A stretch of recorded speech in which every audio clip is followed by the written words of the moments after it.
En abril del 82 recobraron nuestras Malvinas. Un puñado de hombres lo logró, con valor, honor y amor a la patria. Allí dejaron sus vidas por nuestra tierra querida. Soldados, guerreros, gurises de esta bendita Argentina. Con fusil antiaéreo y avión defendieron aquel trozo de nación. 649 cumplieron su juramento. Bienvenidos a La Hora de la Verdad en 1982. Hoy contamos con la presencia de una persona muy especial.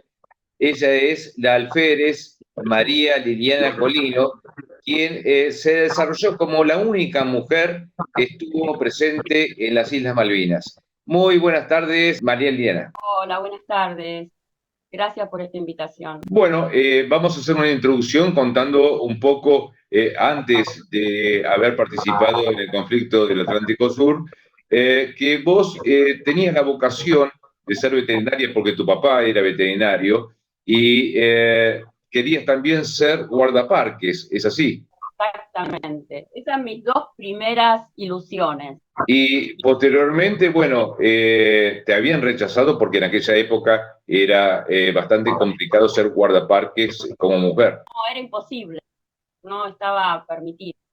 Como ninguna fuerza armada ni de seguridad, los guardaparques tampoco. Es decir, las profesiones estaban muy estereotipadas en esa época. Estamos hablando de 1980. Yo siempre cuento que yo estudié dos carreras al mismo tiempo. Enfermería y veterinaria. En enfermería, el 90% eran mujeres, 10% varones. En veterinaria, el 80% varones, 20% mujeres. Y eso demuestra claramente cuáles eran las profesiones directamente que eran de mujeres y las profesiones que eran de varones, ¿no? Y un día viajabas en colectivo, viste por la ventanilla que se estaba solicitando personal para enfermería en la Fuerza Aérea Argentina. ¿Y qué pasó? Era personal militar femenino. Y eso me llamó la atención. Personal militar femenino. ¿Cómo? Eso no existía. Realmente eso me creó curiosidad. Y como yo estaba un poco enojada porque no me habían aceptado como guardaparque, fui a inscribirme en Fuerza Aérea, hice todos los exámenes, tanto psicofísico en el IMAE, como los de conocimientos, como los de aptitudes, todo, y finalmente entré. Sos la primera mujer militar que ejerce como enfermera militar y estuviste en la parte de terapia intensiva del Hospital Aeronáutico Central. Claro, yo cuando terminé la instrucción militar, que en ese entonces la instrucción militar no era conjunta a hombres y mujeres. Nosotros hicimos la instrucción militar no en la escuela de suboficiales de 6, sino que nosotros estábamos en el Hotel Internacional de Ezeiza, que seguramente alguno de ustedes lo recuerda, y hacíamos la instrucción en las piletas de Ezeiza. Es decir, nosotros no teníamos relación directa con los varones de la escuela de suboficiales.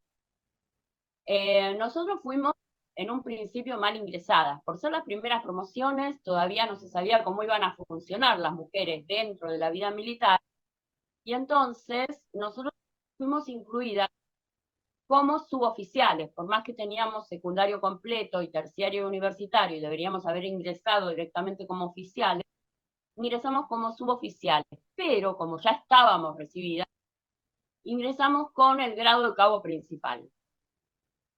Cuando terminé la instrucción militar, fui destinada como enfermera jefe de terapia intensiva, trasplante renal y quemados al Hospital Aeronáutico Central. Hay que recalcar algo con respecto a tu instrucción, que la instrucción te la daban personal masculino, pero también te la daban personal femenino que era de la Policía Aeronáutica Nacional y eran más estrictas, ¿no? Totalmente.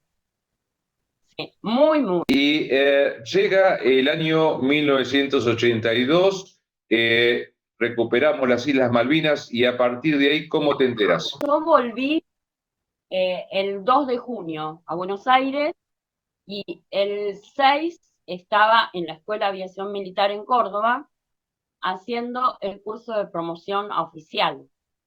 Así que el 14 de junio, cuando estábamos en la formación de la mañana, el oficial de turno nos dice, tengo para darles una mala noticia, se ha firmado el cese al fuego. Y realmente nosotros nos quedamos medios atónitos, nos miramos, dijimos, ¿cómo puede ser? Porque yo hasta el 2 de junio que había estado hablando con los evacuados y todo, todos decían, no, porque la estamos peleando, vamos a seguir, y de repente que te digan, se firma el cese al fuego, fue realmente un poco difícil de metabolizar. Pero como yo siempre digo, la escuela de aviación es una vorágine en la que tenés instrucción a la mañana, tenés clases a la tarde, tenés que estudiar para los exámenes del día siguiente, tenés imaginaria a la noche, y esa vorágine nos fue llevando y terminamos por dejarlo en el subconsciente. Nosotros volvimos al fin de año, de nuevo a nuestro cargo, porque yo como enfermera, jefe de terapia, trasplante y quemado, ya nadie hablaba de Malvinas.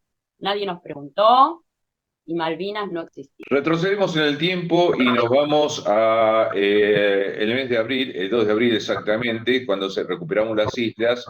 Y vos, ¿cuándo te trasladás hacia Comodoro Rivadavia y las islas? El 28 de abril. El 28 de abril llegás a Comodoro. Hospital Reubicable, correcto. Y de ahí a Malvinas, ¿en qué fecha? En la madrugada del 20. ¿Cómo fue tu experiencia al pisar nuestra tierra y ver flamear la bandera argentina? Fue la emoción y el privilegio más grande que pude haber tenido. Algo que, viste, de repente uno cuando, en nuestra época, porque hubo una época prolongada de malvinización, pero cuando yo era chica, las Malvinas eran parte de la Argentina.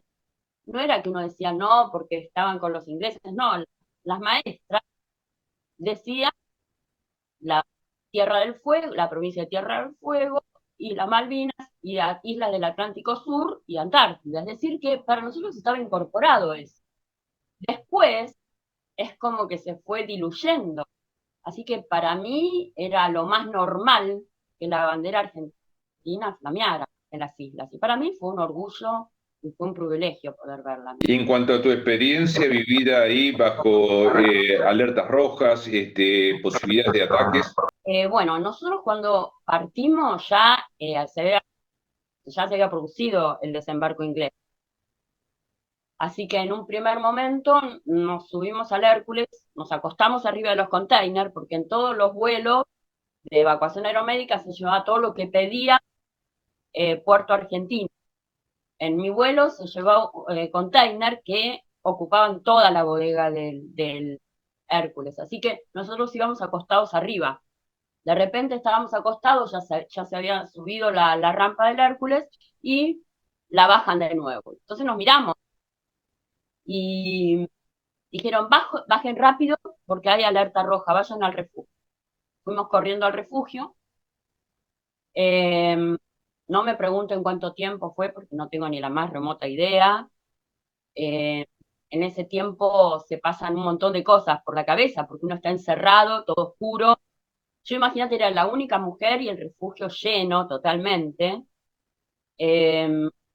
Así que bueno, porque ahí no solo estábamos los de los vuelos, sino también los que trabajaban en esa zona de pista, de hangares y todo eso, ¿no? Bueno, y en determinado momento, el teniente que estaba a cargo del refugio dice, bueno, me informan que ya pasó la alerta, pueden salir. Claro, el problema era qué hacíamos, si íbamos al Hércules o no de nuevo. En principio nos dirigimos hacia el Hércules y finalmente decidieron que igual se iba a hacer la evacuación porque el hospital de Puerto Argentino estaba sobresaturado de pacientes por el desembarco inglés y que necesitaban evacuar lo antes posible. Así que fuimos igual.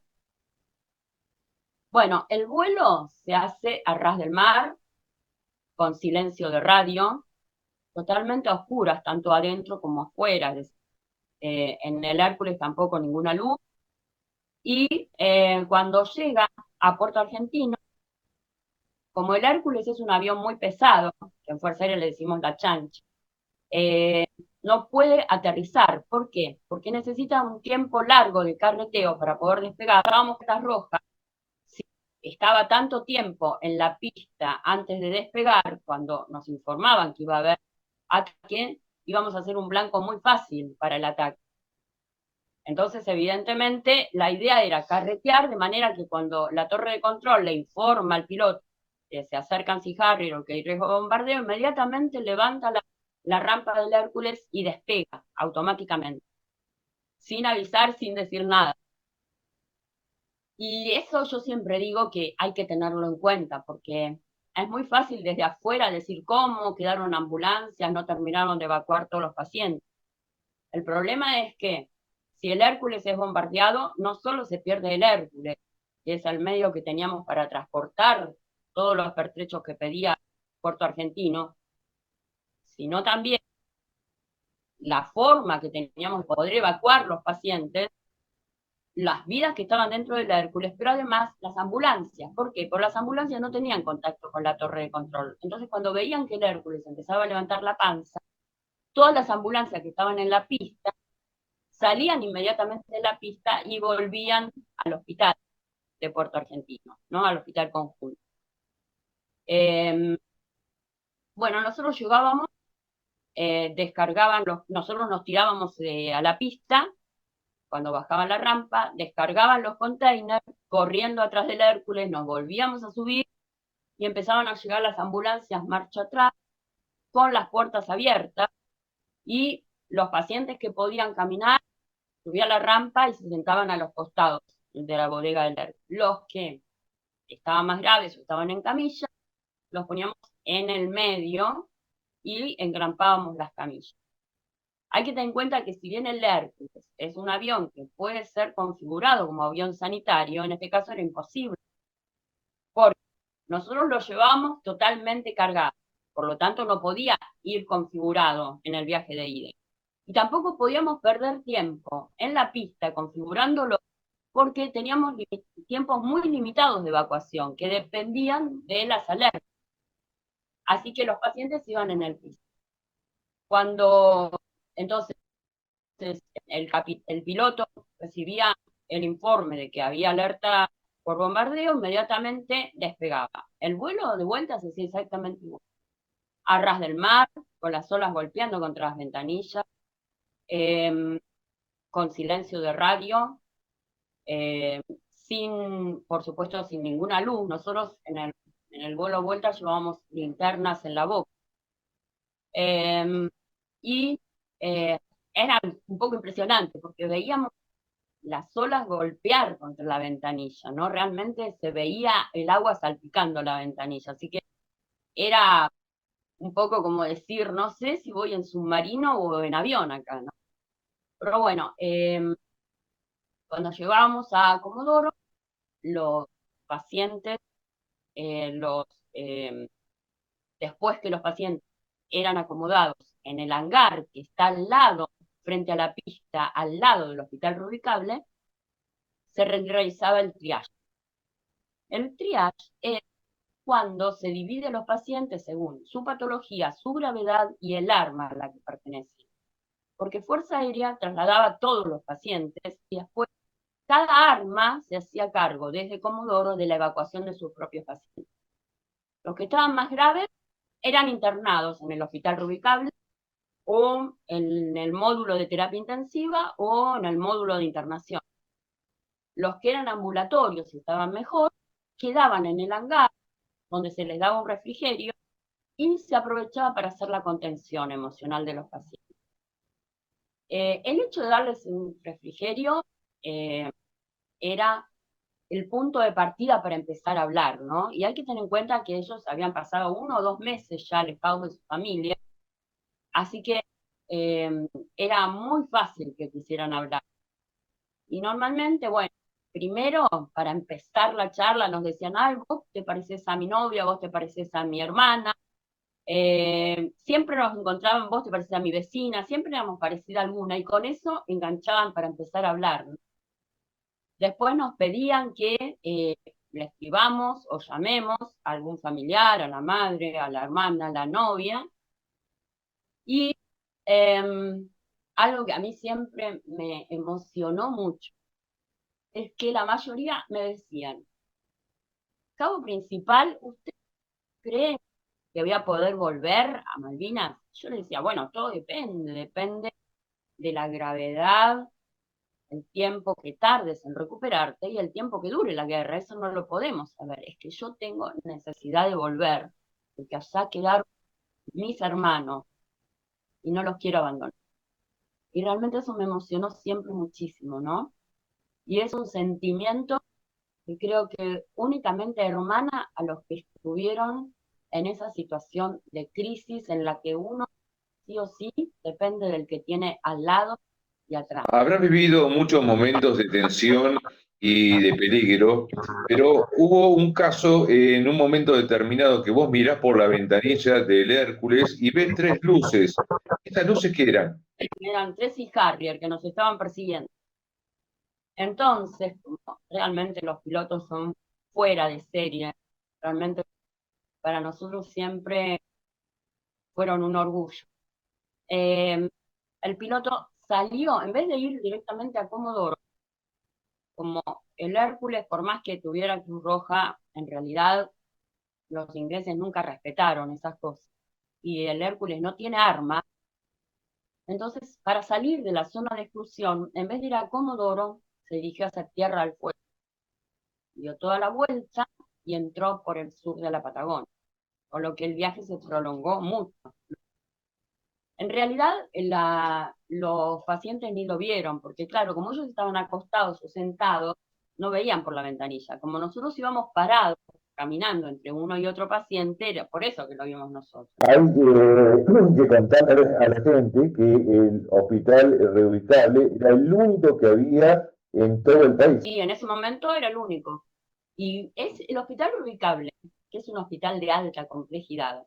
Tiene 11 módulos, tiene de todo lo que se puede necesitar para una atención totalmente de especialidad. En un principio estaba destinado a ir a Puerto Argentino, pero los ingenieros de Vialidad Nacional hicieron estudios y avisaron que no lo mandemos porque era muy pesado y se iba a hundir en la turba. Evidentemente esto fue algo que nos evitó perderlo, porque si hubiera quedado en Puerto Argentino y después del cese al fuego no lo hubiéramos podido recuperar. Y el hospital reubicable es uno de los que se usó durante el COVID para recibir a los pacientes con COVID. Estaba instalado en el helipuerto del Hospital Aeronáutico. ¿Qué se siente ser la única mujer militar en la historia de la Guerra de Malvinas que pisó las islas y que tuvo el honor de haber estado en nuestras tierras? Yo creo que yo empecé a tomar dimensión de esto en el tiempo. Al principio era nada más que esa emoción de haber llegado, ¿no? Pero realmente nunca, es decir, al principio los veteranos no éramos considerados, por lo tanto, bueno, Fuerza Aérea sí, me condecoró al mismo tiempo que a los varones en el helipuerto del Cóndor. Pero después es como que eso quedó en el olvido. Como nadie hablaba, nadie recordaba, es como que nosotros también fuimos dejándolo en el inconsciente o en el subconsciente, ¿no? Y creo que lo empecé a recuperar cuando pude volver a hablar. ¿Cómo fue la convivencia con el personal masculino? Porque era la única mujer en ese momento. Claro, lo que pasa es que los veteranos al principio, nosotros en realidad fuimos 13 mujeres reconocidas por el Ministerio de Defensa y por el Congreso Nacional como veteranas de guerras operativas. Son 6 que estuvieron en el Almirante Irízar, buque hospital, desde el 10 al 16 de junio, 6 de la Marina Mercante, que estuvieron en 4 buques, 2, una era radiooperador y la otra pilotina, y estaban en 2 buques diferentes, porque las pilotinas todavía no estaban recibidas, entonces estaban con una radiooperadora, y 2 comisarios de a bordo, una comisario de a bordo que estaba en el canal de Beagle, una enfermera que estaba en el Formosa. Pasa que esa enfermera no atendió pacientes, porque la Marina Mercante eran las que se ocupaban de la tripulación de cada uno de los buques. Es decir, trasladaban la parte logística, se ocupaban de la parte logística, trasladaban todos los requerimientos que se podían desde el puerto de Río Gallegos o de Río Grande o de Comodoro o de Puerto Belgrano a Malvinas, pero no podían llegar directamente a Puerto Argentino porque eran buques de mucho calado. Entonces era cuando eran recogidas las cosas por unas barcazas que se llaman Sigüí, que ahí se trasladaban, y esas, como eran chicas, podían ingresar a Puerto Argentino. Es un puerto que no tiene gran calado, ¿no? Si bien compartías con enfermeras, como bien lo decías, en tu caso especial había un tema que era que vos eras de terapia intensiva y estabas acostumbrada a ver todo tipo de situaciones límites, pero no estabas acostumbrada a ver gente que tuviera, por ejemplo, pie de trinchera. Mano de trinchera. Porque de repente nosotros en terapia en el hospital aeronáutico recibíamos pacientes politraumatizados que se habían eyectado, pilotos o paracaidistas, o quemados, es decir, por aviones que se quemaron, y recibíamos pacientes quemados, pero realmente mano de trinchera y pie de trinchera era la primera vez que veíamos. ¿Volviste a ver alguno de esos soldados o personal de cuadro? El 1 de abril, Telefe Noticias me hizo un reportaje. Lo menciono porque a raíz de ese reportaje, yo siempre decía que nosotros trasladábamos muchos pacientes y estábamos muy poquito tiempo con ellos, porque era hasta que eran evacuados. Es decir, nosotros no estábamos una semana con los pacientes, estábamos unas horas, pero de repente se trasladaban 10 pacientes, 30 pacientes u 80 pacientes por vuelo, según el tiempo que teníamos de alerta. Entonces, evidentemente, yo no me acordaba de todos, aparte todos estaban con casco, con uniforme verde, es decir, como que eran medio uniforme. Yo siempre recordaba uno que a mí me llamó mucho la atención, porque tenía una bota inflable, y a través de la bota se le veía totalmente destruida la pierna, ¿no? Y yo pensaba, pobre hombre, el dolor que debe tener, ¿no? Entonces, ese era el único que a mí me había quedado como aislado. Hay que tener en cuenta que el Hércules, como barras del mar, va despresurizado. Por lo tanto, se mueve como una coctelera. Y, evidentemente, ese paciente debía tener mucho dolor con el movimiento.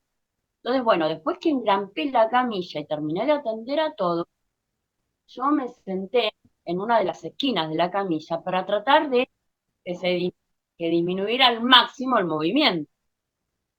Bueno, a la semana, que fue el reportaje que me hizo Telefe Noticias, me llama una persona y me dice: yo soy el soldado que usted trasladó con la bota inflable. Hace 42 años que la estoy buscando y no podía encontrarla. Y gracias a conexiones con Telefe Noticias y con veteranos que estuvieron en ese reportaje en el que le hicieron a usted, me pasaron su teléfono. Yo la verdad me emocioné tanto, me puse a llorar, Porque a mí todo el mundo siempre que me dice, ¿usted tiene contacto con los que evacuó? Y yo realmente no, porque realmente no tengo un contacto directo, como puede ser la que estuvo en el IRISA, que estuvo una semana, 10 días con cada paciente, y que estaban todo el día con ellos. O eh, los tripulantes que estaban con las de la Marina Mercante, ellos estaban permanentemente las 24 horas juntos. En cambio, yo eran pocas horas que estaba con ellos. Así que una emoción terrible y seguimos en contacto, evidentemente. ¿Tuviste contacto con enfermeras británicas o inglesas? Sí, tuve con la enfermera de Uganda, cuando vino acá a Buenos Aires, porque eh, la fe del Centurión hizo un retiro en Luján, invitó a ingleses, y entre estos ingleses, tanto familiares como veteranos ingleses. Y entre estos que vinieron, vino una enfermera de Lugano. Así que sí, tuve contacto con ella, fundamentalmente, con la que más contacto tuve. ¿Recordás la cantidad de vuelos que hiciste entre Comodoro y las islas? Entre Comodoro y las islas, un solo vuelo. ¿Por qué? El del 21 de mayo. Porque consideraron que, es decir, ese vuelo me pidieron no fue obligatorio, no fue como cuando uno es desplegado como personal militar, ese vuelo fue voluntario. Ese vuelo se iban a recibir muchos pacientes, yo había armado los BEM, que son los botiquines de emergencia médica, que tienen un montón de cajoncitos con todo lo que se puede necesitar, y yo realmente sabía de memoria dónde estaba cada cosa. Pero, ¿qué pasa? Nosotros no estábamos incluidas en las tripulaciones de vuelo las mujeres. A mí me incluyeron preguntándome si aceptaba.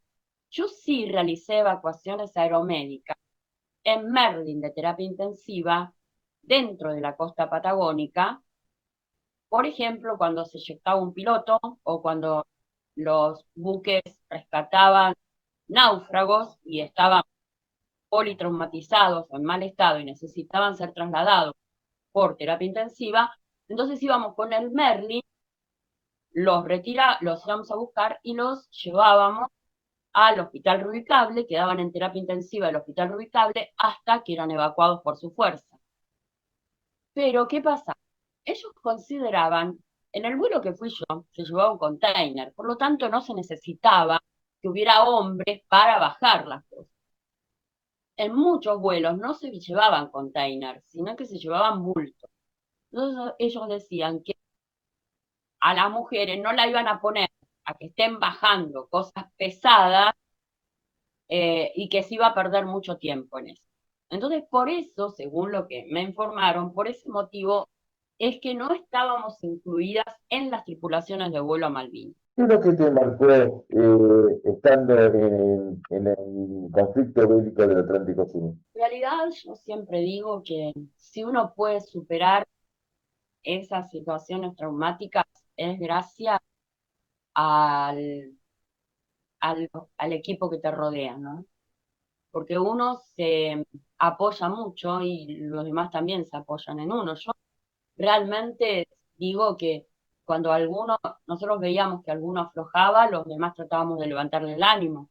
Cuando de repente hacían chistes o te cuento una anécdota, por ejemplo. Nosotros dormíamos poquitas horas, por supuesto con el uniforme de fallina, todo, porque las evacuaciones se hacían de noche y durante el día atendíamos pacientes.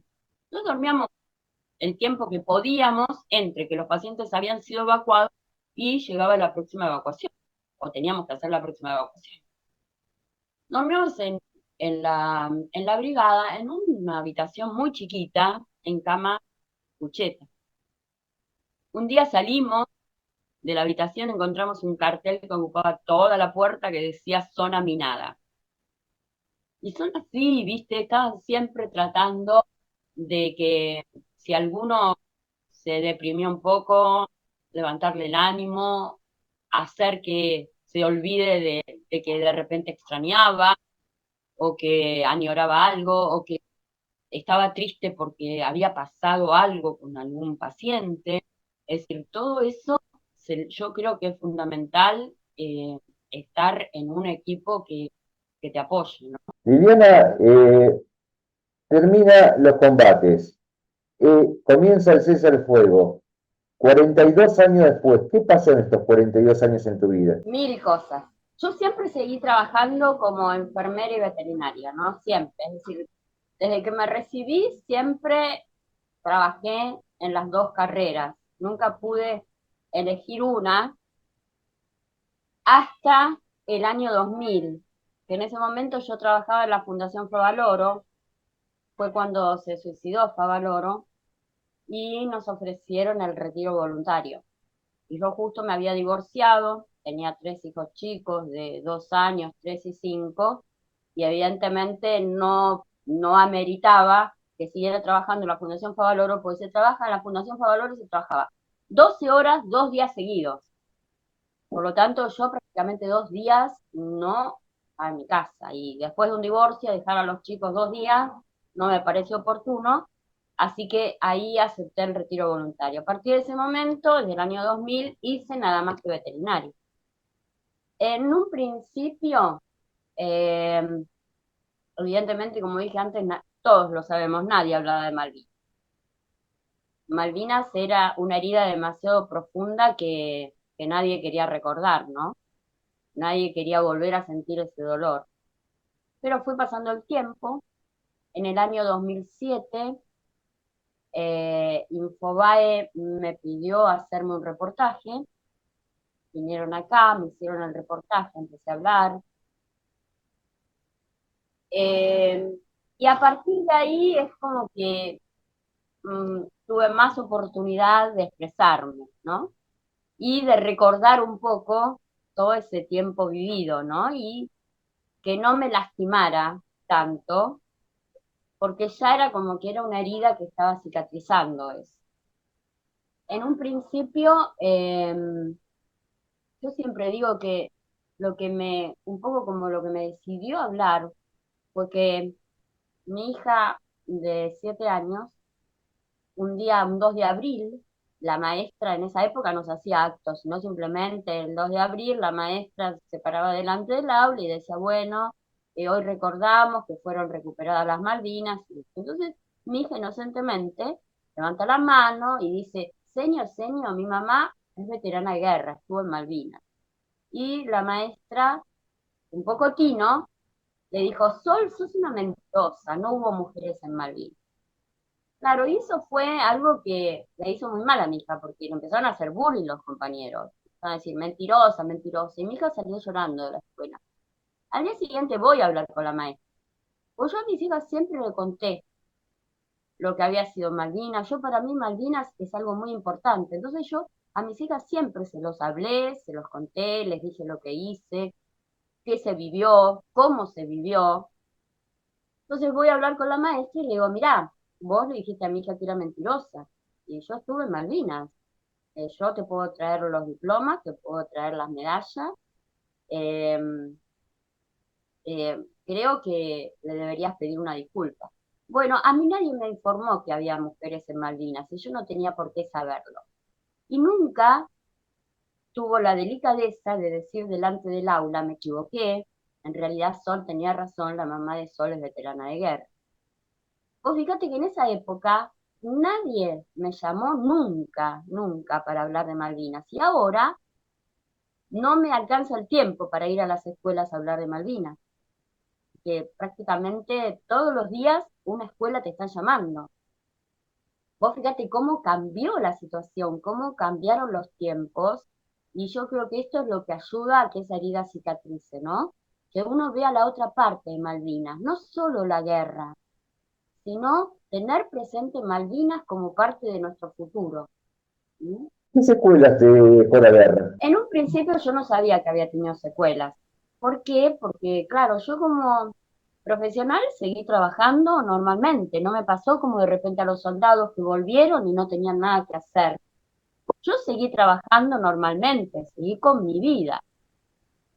Pero empecé a hacer infecciones a repetición, ¿no? Empecé a hacer primero, al poco tiempo empecé a hacer otitis, después empecé con sinusitis, después con síndrome sinuso bronquial, hasta que en un momento llegué a hacer 5 neumonías en un año, con derrame pleural.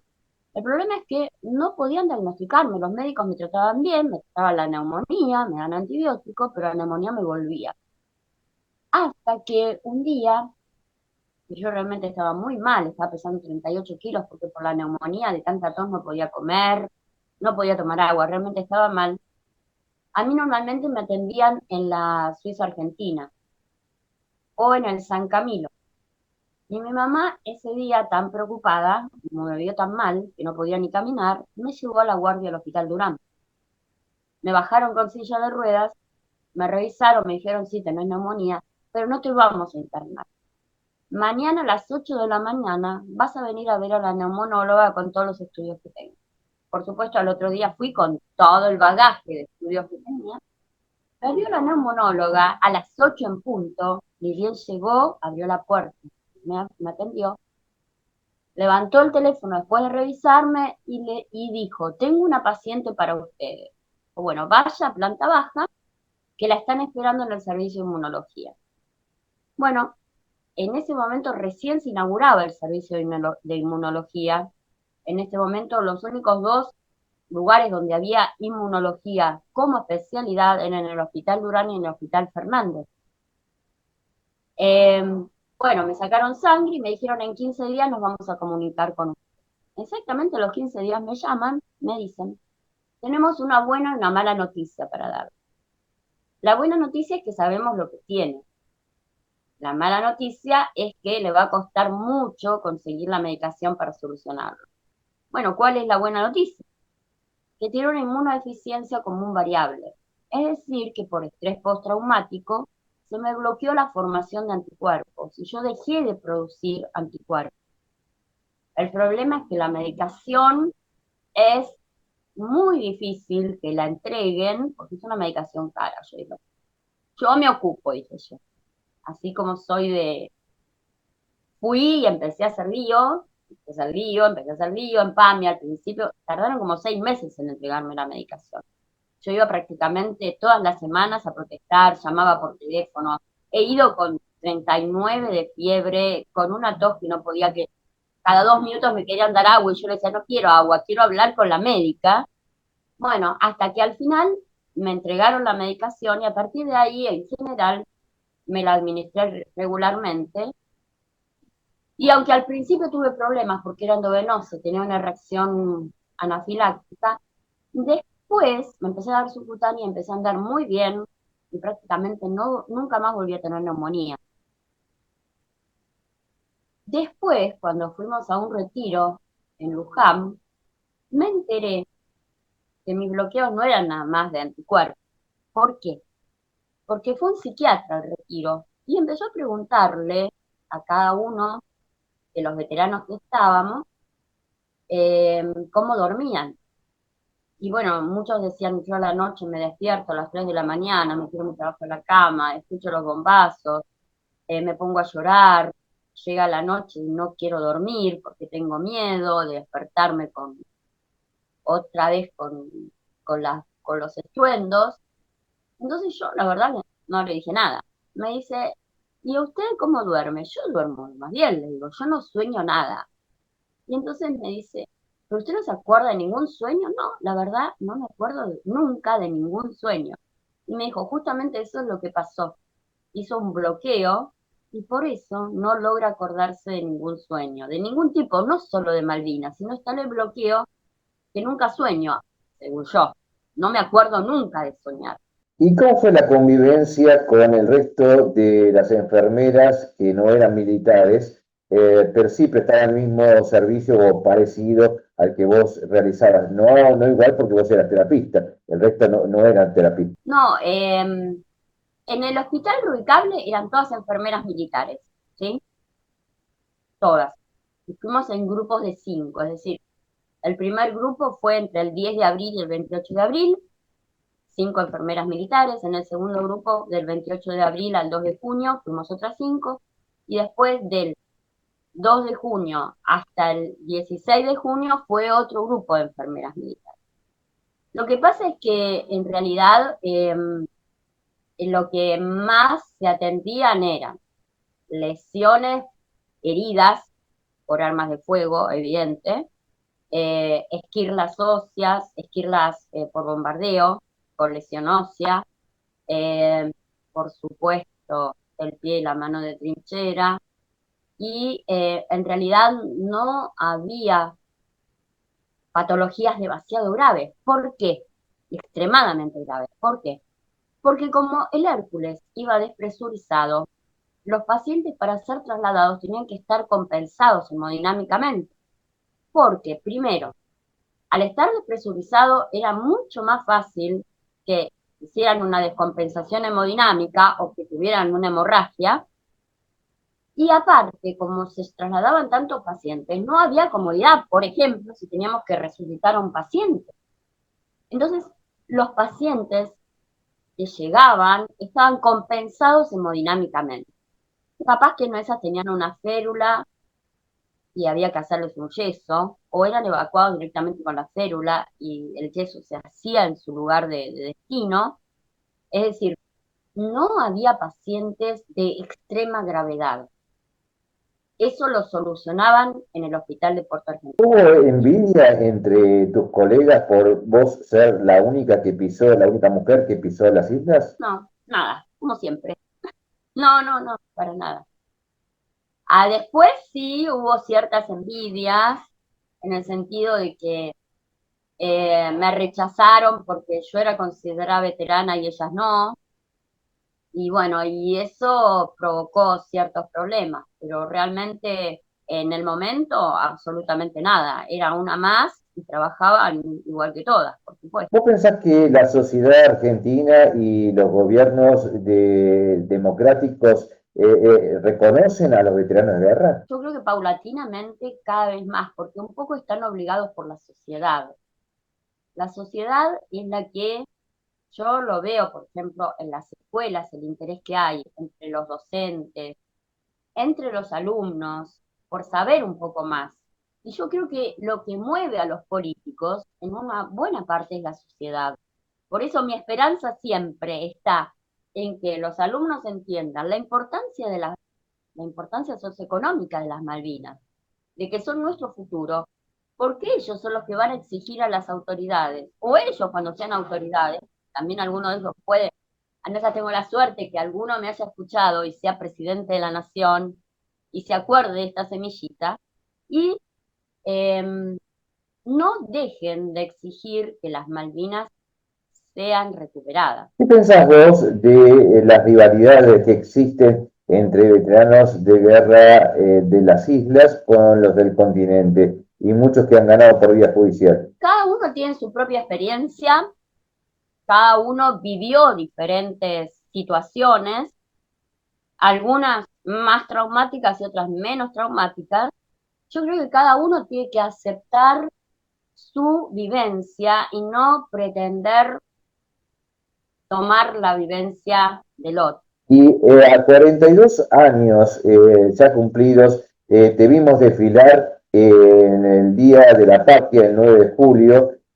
¿Qué sentías en ese momento cuando la gente te aplaudía y nos aplaudía a todos ustedes? Hay una emoción terrible y nos tiraban besos y nos mandaban abrazos y realmente, y por eso digo que en realidad la política se está viendo obligada por la sociedad a reconocernos y a no olvidarse de Malvinas. Y yo creo que eso es fundamental, porque mientras que la sociedad lo sigue exigiendo, los políticos se van a seguir ocupando. ¿Qué sentís tener el rol de veterana de guerra de Malvinas y ser parte de la historia? Yo siento la obligación permanente de que no dejar bajo ningún punto de vista de dejar de hablar de Malvinas, de que sobre todo en la parte educativa se incentive cada vez más que los alumnos investiguen y se interesen por todo lo que significa Malvinas, y sobre todo que no se focalicen nada más que en la guerra de Malvinas, porque si el hecho de ir a hablar de la guerra significa que alguien se acuerde de Malvinas, está todo bien. El problema es que Malvinas no es solo la guerra. Las islas del Atlántico Sur no son solo la guerra. Son el futuro de la República Argentina. la riqueza de la República Argentina está en Malvinas. La posibilidad de mantener la Antártida está en las Malvinas. La posibilidad de tener el paso interoceánico está en las Malvinas. Entonces es algo que es fundamental, que si el haber intervenido en la guerra de Malvinas me permite hacer que los chicos entiendan, o que los jóvenes, o que los adultos, porque muchas veces en las escuelas invitan a los papás cuando vamos a hablar nosotras, ¿no? La mayoría de las veces. Entonces, realmente la mayoría desconoce totalmente Malvinas. Y hay muchas cosas de Malvinas que se desconocen, porque, por ejemplo, de Fuerza Aérea, todo el mundo lo que sabe es el trabajo de los pilotos de combate, pero nadie tiene en cuenta la logística, nadie tiene en cuenta las evacuaciones sanitarias que se hicieron. Eso no lo desconoce la sociedad totalmente. Entonces, cuando uno va y lo cuenta, es como que está llamando la atención de algo. Y eso también sirve para que se sigan ocupando de Malvinas. Y para ir finalizando, en estos 42 años vos no has regresado a las islas porque hasta que no flamee nuevamente nuestra bandera, vos has dicho que no vas a pisar las islas. ¿Pensás que en algún momento las podemos llegar a ver nuestra bandera volver a flamear en las islas? Yo siempre la fe la tengo. No podemos perderla. Yo, cuando era chica, soñaba con ir a las Malvinas y que flameaba la bandera argentina. Así que ahora sigo soñando con que va a volver a flamear. Yo siempre digo, es diferente cuando uno dejó algo allá. Yo entiendo a los familiares que van, entiendo a los soldados que dejaron compañeros allá. Dejaron algo allá. Yo lamentablemente no pude dejarlo porque la bandera no está más. Entonces es como que no tengo esa necesidad de volver ahora. Pero sí, cuando vuelva, no tenga que firmar un pasaporte para entrar en Malvinas, sería la primera en querer ir. Alférez María Liliana Colino, te agradecemos mucho tu participación. Ha sido un honor poder entrevistarte siendo la única mujer militar que pisó las islas y es parte de la historia. ¿Algunas últimas palabras? Mira, como siempre, lo que para mí es más importante es que Malvinas nos tiene que unir. Nunca tiene que ser una grieta. No tenemos que permitir que la política establezca una grieta en Malvinas. Malvinas es el futuro y tenemos que verlo de esa manera, como el futuro de la Argentina, y no mezclarnos en peleas intrínsecas que realmente lo único que hacen es que terminemos perdiendo Malvinas. Te agradecemos mucho tu participación y como siempre yo les digo a mis invitados que tengan mucha salud, porque sin salud no tenemos nada. Es verdad, es así. Igualmente, muchísimas gracias y les mando un fuerte abrazo malvinero. Hasta aquí, la hora de la verdad 1982, hemos llegado al final y nos encontraremos en cualquier otro momento. Será hasta pronto, muy buena semana y que tengan mucha salud, porque como lo dije anteriormente, sin salud no tenemos nada. Hasta pronto.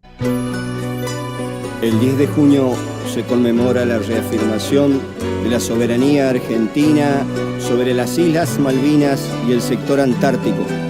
Los 649. En abril del 82 recobraron nuestras Malvinas. Un puñado de hombres lo logró con valor, honor y amor a la patria. Allí dejaron sus vidas por nuestra tierra querida, soldados, guerreros, gurises de esta bendita Argentina. Con fusil antiaéreo y avión defendieron aquel trozo de nación. 649 cumplieron su juramento al fuerte grito de Tipón, y con sus pechos bien henchidos de puro coraje criollo de esos bravos argentinos.